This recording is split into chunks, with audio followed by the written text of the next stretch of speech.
I recently wrote a book that I usually describe as a history of Cleveland's black middle class. And basically what I talk about in the book is these outlying areas of the city that African Americans began moving to as early as the turn of the century. And that continued into the 1960s, at which point at least certain Cleveland suburbs began to open. So I considered those areas as surrogate suburbs where African Americans were able to take advantage of some of the spatial advantages that came with living on the urban periphery instead of in the crowded core. And just to kind of set this up, if you're familiar with Cleveland or not, the story holds true in a lot of different cities.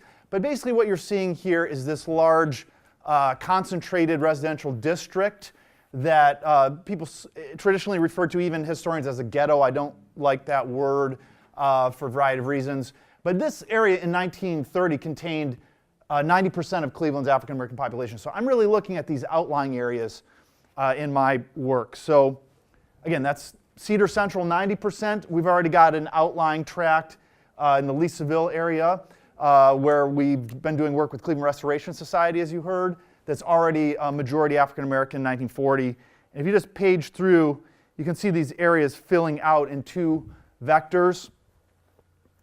Places like Glanville and Mount Pleasant that I talk about in the book. Huff was a white working class neighborhood until the early 1950s and then became rapidly a black working class neighborhood. We had an urban uprising there in 1966. But basically these two vectors moving out toward the periphery. So in my research, I've been interested to understand what is life like on the edge and what are African Americans trying to do in terms of living strategies, life possibilities, living out here as compared to living in the dense urban core. And it fits really well with what Professor Jeffries was talking about. I don't often describe this as a book about civil rights, but if we understand it more broadly as trying to get positive life outcomes, to take control over one's community, to found institutions to make up for those that African Americans are either excluded from or that don't serve them adequately, this is an interesting kind of place to look. And I say middle class, but really the population movement was toward these areas and continues to this very day in places like Lee Harvard. So I don't want to bog you down with too many of the details. I was interested to understand what were the settlement patterns like. And in Glanville, this area up here, there was a more dispersed settlement pattern where African Americans were living. This is a mostly Jewish neighborhood at the time. It was a white Anglo-Saxon Protestant and Jewish neighborhood, some Roman Catholics over here, a little more scattered. And so African Americans living in these spaces in the earliest decades were rather isolated. There's one black girl here in this school class as early as the 19-teens, compared to a more kind of compact enclave settlement, which we saw in Mount Pleasant. You can see them concentrated really on just about 3 or 4 blocks with a little bit of drift out of the enclave there. And this actually began as a settlement of railroad workers. In the 1890s, there was a white railroad contractor who went bankrupt, and since he couldn't pay his workers in money, he gave them land. So this provided the nucleus for an African American community to develop, and people bought lots before they could even build on those. So there was a way to kind of get in under the wire before these areas started to be covered by things like restrictive covenants, deed restrictions, which explicitly said African Americans can't buy here. So they were able to start building this community and building institutions. By the 1930s, there are already 4 African American churches in this one enclave. And even further out, there was this Leesville community, which was similar.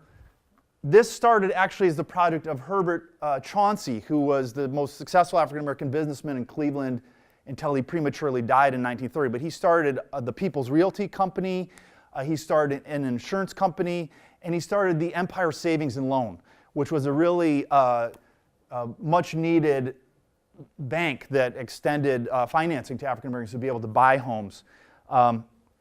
This enclave actually was not yet part of Cleveland. It was an independent suburb called Miles Heights that existed for a couple years before Cleveland kind of swallowed it up. And interestingly, Miles Heights had an African-American mayor for about 2 years. That was Arthur Johnston. And so it's a remarkable story. In fact, we are looking, Cleveland Restoration Society is looking into preserving the Arthur Johnston home. People moved here, they would, again, build their own houses in many cases. So the idea here was to take advantage of some of the proximity to the city, so you could come in for jobs, but you could also have some space, you could have a garden, you could have a workshop, you could have a pile of gravel that you hauled and made driveways for people out of. So it was really a use of productive space. This is more a kind of working class model of how to use space and really to kind of lay a groundwork for upward mobility, but not really the same developing idea of a housing as an investment just yet. In fact, white observers were very disparaging of this settlement and described it as a slum and in various other terms. I found on this one map from the 1926, this is a fire insurance map, someone, presumably a white real estate agent, has circled this and written Little Africa. But people who lived there referred to it as the village or the beehive.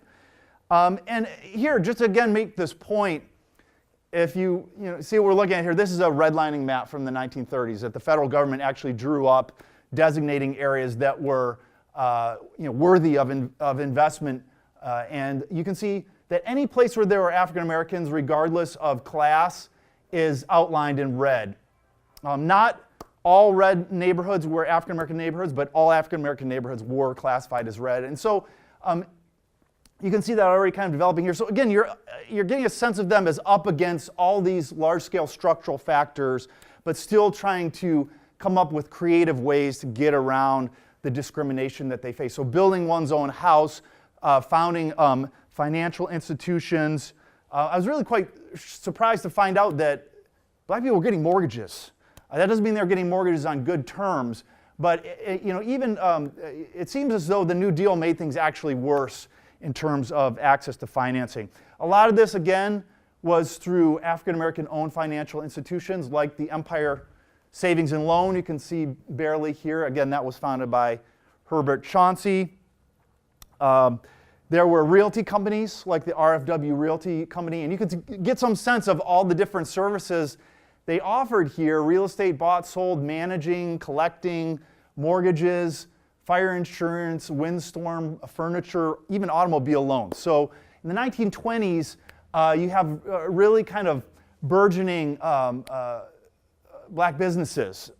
And I was kind of trying to push us a little bit on that, but I put up a whole bunch of tags on the chronology that Professor Jeffers has outlined. I wanted to start pushing us back. What does the black freedom struggle look like in the 19-teens, in the 1920s, in the 1930s, in the 1940s, before we even get to what many people regard as the kind of classic civil rights movement. So there's all kinds of stuff going on in the 1920s. By the 1940s, we have the Dunbar Life Insurance Company, which also lent on home mortgages. At this time in Cleveland, some of the most intense clashes were over access to public space. And historians in recent years have pushed us to look at entertainment facilities, public facilities, recreational facilities, and especially if you're going to look at the question of civil rights movement in the urban north, you really got to look at these kinds of places because they're pretty explicitly Jim Crow. You can see in this image from 1917, these two black men are outside of this rope marking off the whites-only beach, right? So you had these clashes erupt when African Americans would show up. You could just get a sense of what a white space this is. This was Woodland Hill Swimming Pool, which was just 10 blocks from that Mount Pleasant enclave that I showed you earlier. And all throughout from the time this opened in 1927 through 1941, practically every summer there was an incident where black bathers would show up. They would either be harassed, intimidated, beaten on some occasions, but they also fought back. Here's another reason to look back further. In the 1930s, you had an active civil rights movement that was often led not just by black churches. The NAACP was active in some of these causes, especially in Cleveland, which was a little bit outside of the norm, but through the Communist Party. The Communist Party promoted black civil rights and was more of an interracial organization. So if you were white and you cared about black civil rights in the 1930s, it wasn't unusual to join the Communist Party. And they actually had direct action protests where they would have a racially integrated group show up and go swimming at Woodland Hills swimming pool until they got thrown out. They did this. There are also human relations groups like Congress of Racial Equality did this at Cleveland at Skateland and were also thrown out. So this is what it means to look back and broaden the kind of areas that we look for when we're trying to talk about a freedom struggle and periodize it a little earlier. Again, more pictures to give you a sense of, this is kind of like white-dominated space. And as African Americans start to move into the vicinity, they want to break in and gain access and assert their citizenly rights, their homeowners' rights, their taxpayers' rights to use this. Black people are paying taxes to help support this. They should have the right to use it. And so they are willing to face violence to establish this right. And by the 40s, you have this brief period where you've got a few African-American bathers. There's a young boy here. There's some people here using the pool. So you've got a kind of brief period of integration until the white people start going somewhere else where they were going to swim. And so the conflict in Cleveland kind of shifts further out to places like Garfield Park. But again, it's an important story that we need to learn more about. We had some conflicts over housing in Cleveland. I argue in the book that Cleveland was not nearly as intense of racial conflict as Detroit or Chicago. Those are the two kind of case studies that a lot of historians have focused attention on. And in Cleveland, because we had these very large Jewish neighborhoods that became black middle class kind of expansion areas, because we had a more proactive city government, there were less of the incidents, but it's not to say they didn't happen. So one of the probably most infamous ones was when the first African-American family moved into Lee Harvard, which again is a neighborhood that Cleveland Restoration Society is working in right now. That was the Stewart families. And so he was a mortician at the House of Wills, Cleveland's largest black-owned funeral home. She was a department store worker. So they moved into what was an all-white neighborhood, and they were harassed. There were neighborhood meetings trying to dislodge them. Their house was vandalized, despite the fact that Cleveland's mayor put in place round-the-clock police protection for 6 months. But they stood their ground, and eventually more African Americans began moving to this within about 3 or 4 years. And these would happen periodically around the city, not always when the first black family moved in, interestingly. So again, the pattern's a little different. But I just want to make sure not to give the impression that Cleveland didn't have these kinds of conflicts over housing, because it did. Again, I'm arguing not as bad as Chicago and Detroit, but still, if you can imagine, buying this house and having your house spattered with paint or tar or rotten eggs. This was the kind of communal violence that white residents not infrequently mounted against African-American families moving in. I just have a lot of examples of this from the wonderful Cleveland Press collection that we have. This one was on the west side. If you know Cleveland, it's notoriously segregated east side, west side. There's only one small historic African-American community on the west side. This happened when a family was even just shown this house to look at, didn't even move in. And as soon as the African-American realtor showed it to a black family, the house was vandalized. What is the thing? I can't figure out what that is. They just throw something on it? This is white paint in this case. It was very typically paint. Again, it could be tar, it could be other kinds of things. There are all kinds of means of harassment if you read Thomas Segru's book on Detroit, pouring gasoline on people's lawns, burning crosses on people's lawns, driving, there's any number of really horrible, intimidating things that were done, but this was a pretty common one. Cleveland had an active human relations organizational structure, and also the Cleveland Community Relations Board was an official city body. And so it was interracial, and it tried to kind of nip these situations in the bud before they got full-blown. But really, significantly, Cleveland had an enormous Jewish population. It had the fourth largest in the country, and it was the second highest percentage of Jewish population after New York City. So one way to understand this is to look at these maps. These are historic maps made in the 50s. I've colorized them, so that's not my term that I'm using as an antiquated term. But you can see really the overlap. I'm just going to flip through 1930 to 40 to 50, and you get a sense of these former Jewish neighborhoods becoming black neighborhoods. And in Glanville, it went from being a very heavily Jewish to a very heavily African-American neighborhood. That's why I had to invent a third color to be able to represent that.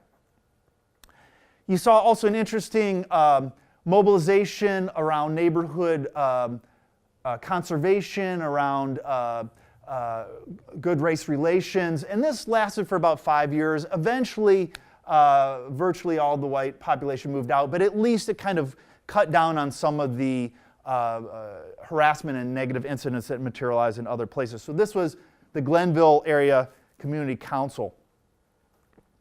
They would engage in interfaith celebrations, so a joint Christmas Hanukkah celebration here went on into the early 60s. And you can get some sense of them trying to make inroads with some of the different Southern and Eastern European groups who are not always as receptive to some of these efforts. But again, this was the kind of carryover from the 1930s kind of left-wing mobilizations that I mentioned earlier. Another kind of strategy was building one's own housing. You had a lot of vacant land out in the southeastern part of the city where Lee Harvard and Leesville was. You can get some sense of that from these aerial shots of it building up. And interestingly enough, African-American families were getting some of these new homes. This is just really the one area in the city where they could build new suburban-style homes. So this was an ad from the Cleveland Call and Post, African-American-owned newspaper, for a house, even with VA financing in this case. We often hear about how GI Bill loans and Federal Housing Administration loans were denied to African Americans, but in the very small cases where there was vacant lands, they were able to access some small numbers of these. That's for another enclave that on the west side I mentioned as being the only historic African American neighborhood on the west side. But you can get a sense of the suburban style colonial or ranch home. In the book, I talk about all these different conflicts over how to develop this vacant land. There were attempts to build public housing and put in factories. In fact, the white residents figured out one way to cut off the FHA financing was to put a factory in there. So they specifically did that so that African Americans would have a harder time continuing to move to this area and build homes. And they did put this factory in, which is still there to this day. But people protested against that. Rezoning brings slums, don't fence me in. Rezoning this lot will create another hazard for their children. So really, there's this perceived advantage of more space, getting away from the crowded, smoky city was one phrase that was used to sell some of this housing. And here they have a factory being put in right on top of them, and so they're pushing back against that. And they did continue to build houses, sometimes with their own hands. This is an example of someone who's even putting in their own sewer connection. There are also black-owned construction companies, and this is my new area of research. African-American building tradesmen and construction companies. Al Taborn built probably approaching 1,000 homes for African-American families and offered all kinds of other services. Even won an award from the Saturday Evening Post. He was the first African-American member of the Cleveland Home Builders Association. He built these Lorenzo homes that were very popular and were very affordable. And of course, Arthur Bussey, that the Cleveland Restoration Society is trying to get a designation for his subdivision. He was advertising these houses. He built 2 streets worth of houses in the far southeastern corner of the city. So kind of brick bungalows here. He also put in the sewers for the city. And eventually, even white developers started marketing to an African-American clientele. So this is really on the eve of the federal civil rights legislation in the 1960s. Eventually, this would kind of look like a little bit of an outdated model, and fair housing would be more of the favored approach. But African Americans were interested to get their hands on good housing any way they could at this time. And this white developer built 600 brand new houses for upperly mobile black families in this corner of the city. Again, giving some sense of those being advertised in the local black press. So how am I doing on time? I don't really want to go too far over. I want to give us some time to keep discussing. I do talk in the book about a kind of neighborhood-based reform movement. Maybe I'll just kind of page through that really quickly. Because African Americans were limited in where they could move, a lot of times the neighborhoods would become overcrowded with the Great Migration continuing. So you can see here this attic advertisement for attic rooms. And so some of these black homeowners organized to try and cut down and enforce the building code. You start to see apartment buildings being switched from white occupancy over to black, and maintenance being completely stopped, rents being jacked up. So there's a really active neighborhood-based movement to try and maintain city services, even to plow the streets themselves during the winter. If the city wasn't keeping up with that, they organized extra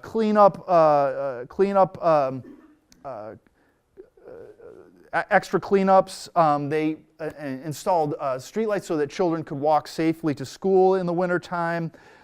So really, there's a rich tradition of civic organizing and neighborhood reform that goes really from the 1950s into the present day.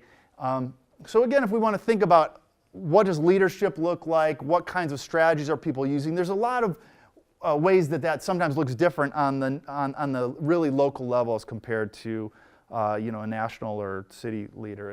And so basically you've got this, they're able to realize this version of the American dream here. This is Lee Harvard at the end of the period that I cover. So I just wanted to mention that I've been kind of trying to get ahead of the curve in identifying some historic properties, and this is for a tour that I'm giving at a conference next week. And I've got some potential sites identified: the Charles Garvin house, where an African-American physician resisted whites' attempts to dislodge him in 1925. Reverend Bruce Clunder was actually a white Unitarian minister who was run over by a bulldozer working together with the United Freedom Movement, or the Arthur Bussey subdivision I mentioned earlier. So I'm really interested to work with everyone and see how many more of these sites we can identify, and if we can broaden our notion of where to look and what to include.